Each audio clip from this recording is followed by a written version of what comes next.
Well, I figured I'd do a quick installation video for the Tom Aquarium's aqualifter vacuum pump.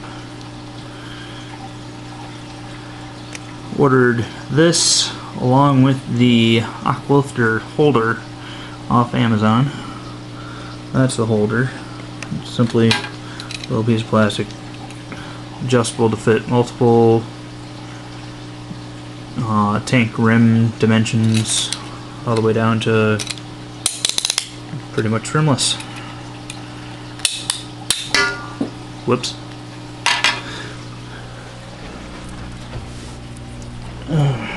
That's a good time to show you. This is also reversible if you need a little more width, which I don't know if you'd really need much more width, as that's about 3 inches long. About 2 and 2.5. It also has holders for the hoses.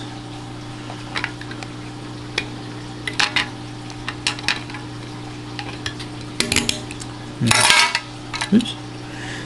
I'm doing a horrible job here. Sort of like zip tie. Go back and forth. And then the aqualifter box itself comes with the aqualifter.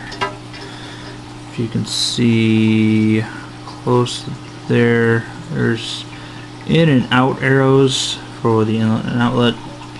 This little clip here coordinates with this little hanger here, which is how that hangs on here, and then hangs on the back and run however hoses you need to do. As you can see, max lift height 30 inches. That is how far it will pump up a hose. I've seen reviews where they say it's not max height of 30 inches, it doesn't spray 30 inches. It's not spraying, it's pumping it to that point. It will hold pressure to 30 inches before it loses power. 3.5 gallons an hour, which is perfect what I'm using it for. I'm using it to clear my siphon of air.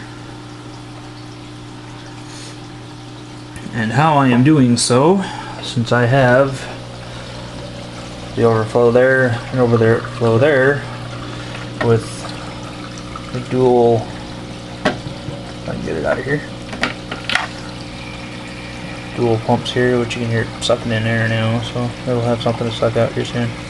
I'm going to run silicone line off this end, silicone line off the one on this end, which will tee and end up looking like this.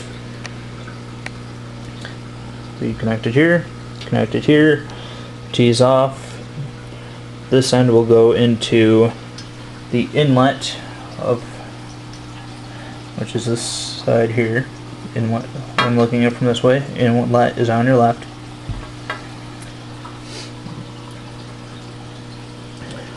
Which will then suck all the air and water out of my siphon, so there's not excess air. The outlet, I'm going to, I've seen in a lot of videos where people use this and they'll run the outlet down to their sump. I'm not going to do that, specifically for the reason that even at 3.5 gallons an hour, I don't have a whole lot of excess room in here for water.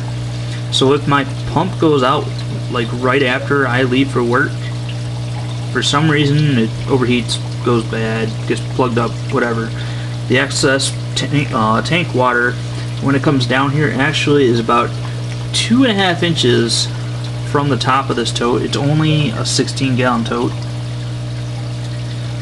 So if, say, that pump was to go out 10 minutes after I leave for work, with that aqualifter pumping 3.5 gallons an hour into the sump, it would overflow my sump before I got home and found out.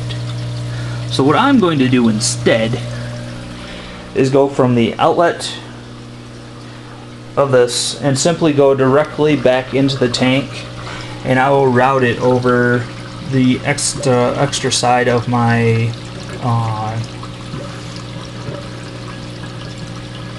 it's my air valve. Since I'm not using that side for anything. So I'll just run the hose through the channel and down and just let it drain right back into the tank. So that way, if my sump pump decides to go out, I'm not losing nor gaining any water from the tank due to the aqualifter. It's just simply recirculating it back, not causing any problems.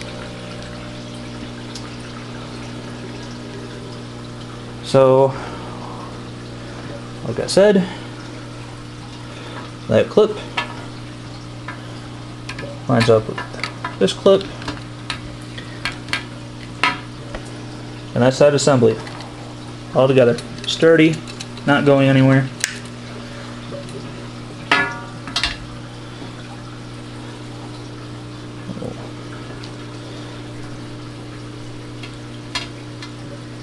Undo this very quickly, if I can do so one-handed.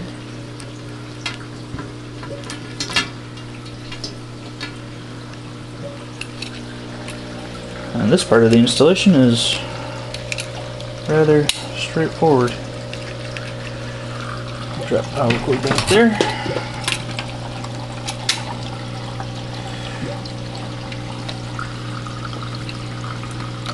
Now, I'll probably end up notching this a little bit just to make room for it. Make sure the airlines can get through there without any pressure on them. Because I'm just using silicone airline as my water hose, as you. Now, remember, looking from this side, the inlet is on the left. So from this view, that's my in, this is my out. The out is going to run from here into here. And these I'll have most likely hanging back here with the silicone airline connecting them here and here with T here going into the inlet. So I will hook that all up and show you how it looks once it's all hooked up.